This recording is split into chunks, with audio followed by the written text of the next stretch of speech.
What's up, everybody? Well, on a podcast now, I'm Alex. In this video, I want to talk about why I am getting Dying Light the Beast. This is a video series I do where I take a look at an upcoming game and talk about whether I'm getting it, not getting it, or I'm somewhere in between. And this is a game I can truthfully tell you has really started to warm up to me every time we've seen it, and really probably beyond seeing it, because the game I think has always looked like rock solid at worst, if not extremely good. But it's really, to me, it's what we've heard. I've told this story a few times, but for this video, this is always a good point to put it in.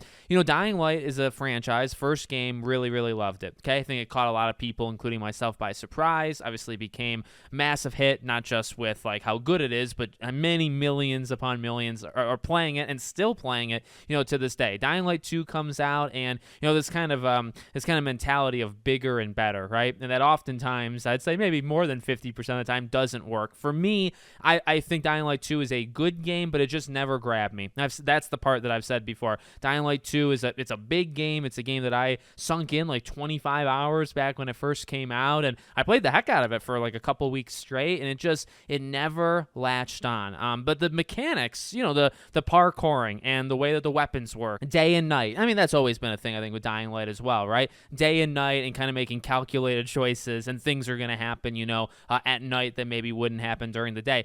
They've kept these very rock solid mechanics that have grown, and they've become a part of the greater gaming landscape. It's all good. And so again, a game like Dying Light the Beast has always looked really good. It's just with these games, Dying Light 2 failed to grab me. So I guess the thing with this game that's really gotten me, I mean, I've watched a lot of different previews. It feels like also they're very confident. This game was pushed, right? So they've had time. I mean, actually, even without it being pushed, they've had time to show this game off multiple times. It feels like there's been 3 to 4 waves of previews where people got to play the game, and I see these videos of people saying, "Oh, I got to play X many hours in Dying Light the Beast," and it feels like many people got to play basically the full game at this point. But that honestly, that's fine. That's good, because I want to hear okay, well, what does it feel like? What's the size of it? And that's where this game has impressed me / it's settled, where it's okay, this is not a 150-hour type adventure.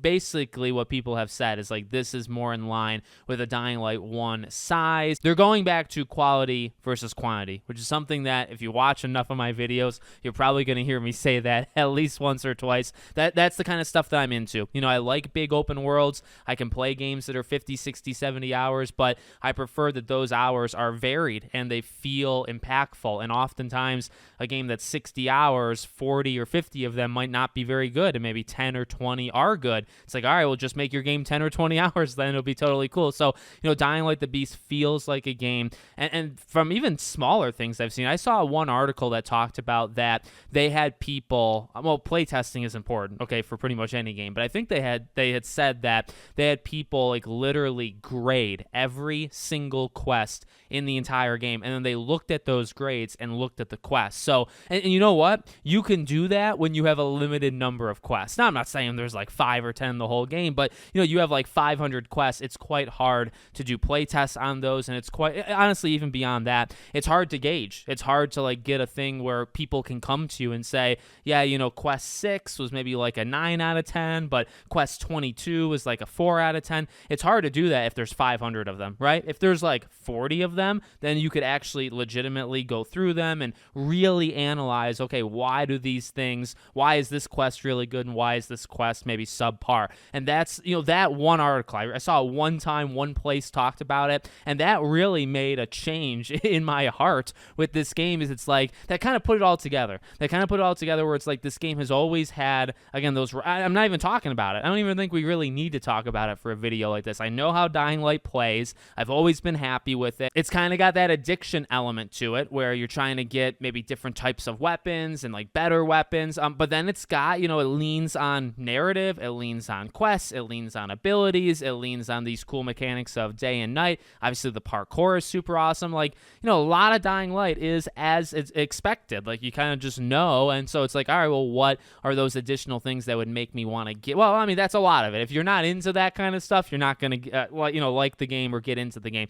If you do like that stuff, I think there's one more barrier, at least for somebody like me, right? I do like that stuff, but then it's all right, am I getting into a 70-hour game where 40 hours is just not good. No, it really feels like this game is focused on its quality, its less stuff. It's not to say this game is going to be 10 hours. I think people have said it's going to be like 20, 25, 30 plus. Like, it's going to be a meaty game, and that's totally cool. I think many people that want this game, and you think about how this game even came about, right? Started as DLC, turned into basically a Dying Light 3 that they're going to be giving away for, you know, whatever edition. If you bought it, right, it comes with a DLC for Dying Light 2. You get this freaking thing for free. It's become its own game. It's become a Dying Light 3. So I like that story. I like that kind of greatness from small beginnings. Honestly, a little bit of Hollow Knight stuff going on there, right? Hollow Knight Silksong started as DLC, actually became bigger than Hollow Knight, and then they realized we got to make this its own game. Maybe not necessarily the same thing here. I think they probably started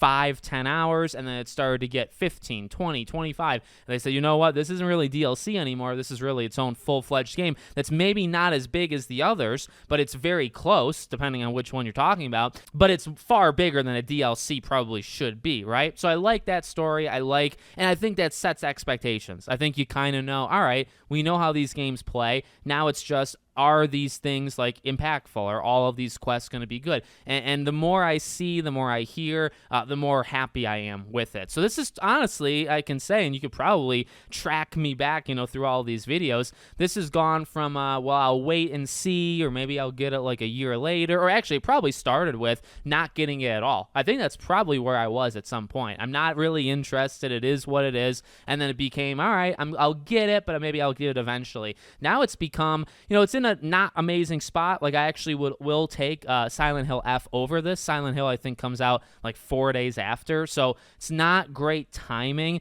but I like the idea of getting both these games and kind of rocking both of them back and forth until like Ghost of Yotei, and then, you know, eventually there's like more dead spots in the fall. That maybe if I can't finish Dying Light in time, I can go back, but that's kind of just, I mean, in case people care, that's kind of my game plan. September's packed, and this game comes out, and Silent Hill comes out directly after it, amongst others, and there's games that come out right before this as well, but I think I've made a little spot in my calendar where I'll be able to enjoy this game. So let me know what you guys think in the comments. Make sure, as always, you're subscribed to the channel, bell icon turned on, and I hope to see you all on the next one.